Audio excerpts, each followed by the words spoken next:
Is telemedicine the future of healthcare? What do you think?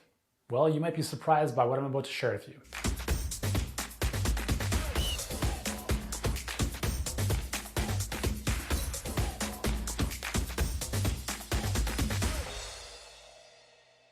Hey, what's going on? Yuri Elkaim, CEO and founder of Healthpreneur. We help health practitioners and coaches build 6, 7, and 8-figure virtual practices without all the grind. And there's a lot of talk about telemedicine these days. Actually, I mean, it's not new. It's been around for a long time. But I think COVID has definitely propelled the conversation in a big way. And before I share with you what I'm about to share with you, let me just start off by saying there will always be a place for in-person care, okay? Now, with that said, a little bit less so if it's purely knowledge-based, but if you're hands-on, if you're a chiropractor or a massage therapist or a physical therapist, there's definitely a benefit to having that in-person treatment. Like if I've got a locked neck, I need an adjustment, right? However, that's not all you are as a practitioner.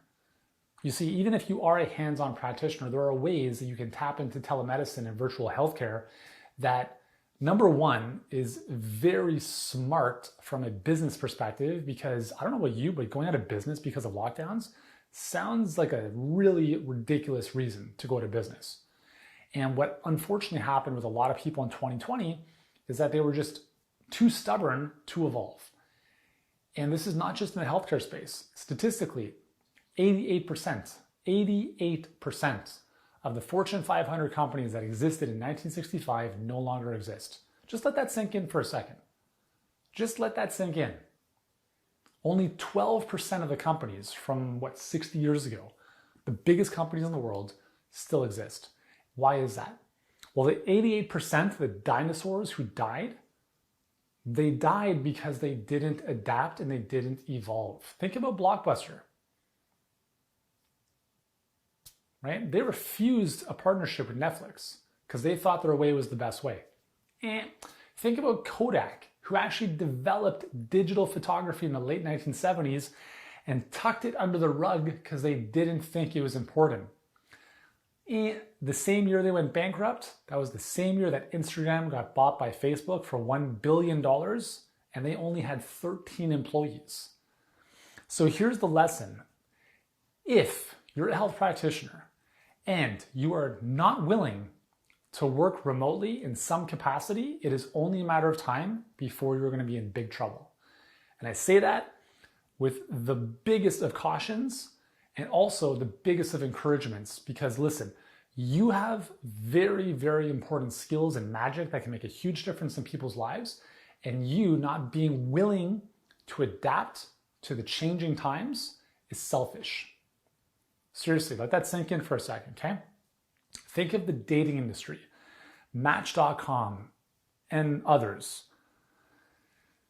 In the 1990s, online dating was very taboo, right? Almost like telemedicine kind of is. And at the time, everyone was like, there's no way, I'm not gonna meet someone else online. I go to the bar, or the gym, or the library.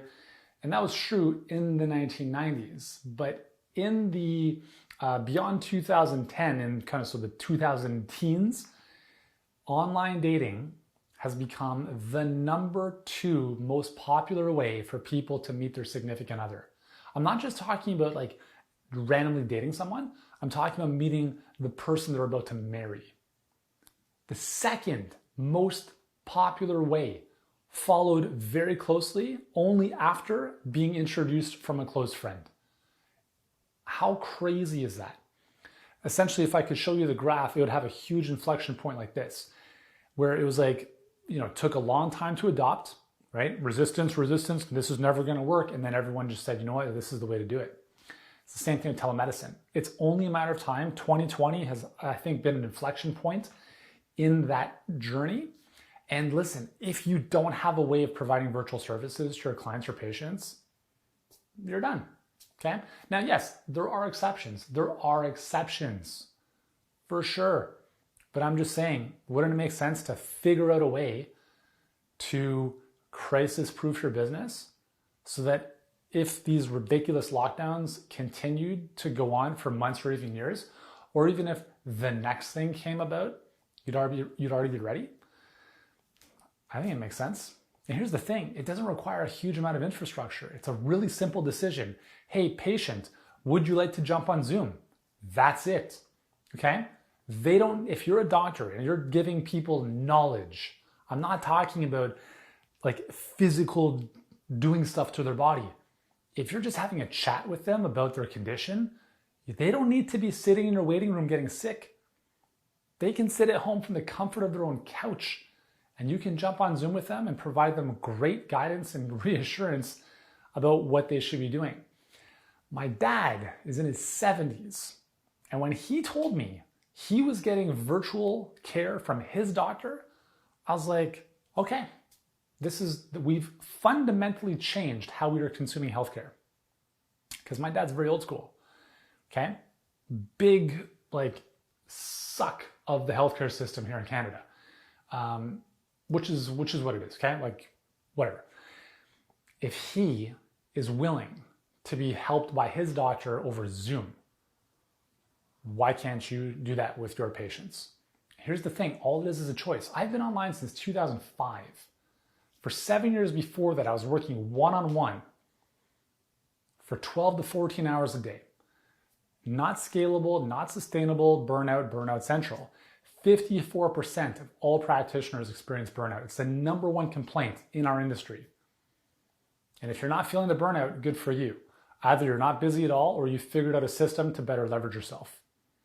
But if you get very busy as a health professional, the model that we've all been brought into is archaic, it's not sustainable, and leads to more burnout, which is ironic because our health suffers while we help others with their health. It's kind of weird, right? So telemedicine is a big opportunity because it gives you the opportunity to now allow your clients or patients to be served by you at distance, even without COVID, even when the pandemic is all over, right? People have fundamentally changed how they're consuming things. Speed and convenience are top of the human list. Amazon Prime is a great example of that. You think I, as a human, want to drive however long I have to drive to go to a dentist, medical doctor, chiropractor, sit in traffic, then sit in a waiting room and waste hours of my day? It's archaic. I don't even want to do that in the best of times. Some people who have nothing better to do with their life, sure, they'll do that. But listen, if you can offer them the same quality of care and the same undivided attention without them leaving their home, you'd be crazy not to, right? So telemedicine is a big opportunity, and whether you call it telemedicine or a virtual health practice or a coaching business, listen, there's nuances, all that kind of stuff isn't important. The most important thing is to be open-minded to new ways of serving people. If this is making sense, I've got lots of other videos on this channel to help you through this whole process. So go ahead, hit subscribe so you don't miss any other videos I've got coming your way to help you build a thriving virtual health practice. But in sum, telemedicine, in however way, shape, or form you define that, is the future of healthcare. It is. Does it mean it's going to completely abolish brick and mortar practices? Not at all. Never. They will always have their place. However, smart business owners see the opportunity for their own perspective of leverage, time freedom, location independence, etc., and obviously for the care of their patients, being virtual provides for them that they can never get in a brick and mortar setting. So that is my thought on this topic. I'd love to know your thoughts below in the comments. Hit me up, and thank you so much for tuning in. Yuri Elkaim signing out. Hey, hope you enjoyed this video. And listen, if you're here for a reason. You're a health expert. You know you've got a bigger vision. You've got a bigger role to play in this world. And right now, things are maybe not where you want them to be. If you want more clients, if you want to make more impacts, that's amazing. And I'd love to help you. So I think the next step for you to take is to watch our Perfect Client Pipeline training. It's going to show you exactly how to get clients coming into your virtual practice, your coaching business online, in a consistent and predictable fashion without having to spend all day on social media, without being glued to your phone, without all the grind. You see, if you can't step away from your business and still have it move forward in your absence, then you don't have a business. And I don't want that to be your case, because burnout is a very real problem for health professionals. So I want to help you. So the next step is click the link in the description below. Watch the Perfect Client Pipeline training today. I promise you it'll be a very good use of your time. If you've enjoyed the previous video you just watched, you will love this masterclass. Again, it's totally free to attend. Watch it now. And at the end, if you'd like our help to take the next step, then by all means, we can show you what that might look like, if that makes sense for you. So once again, click the link in the description below. I look forward to seeing you in the masterclass, and I'll see you there.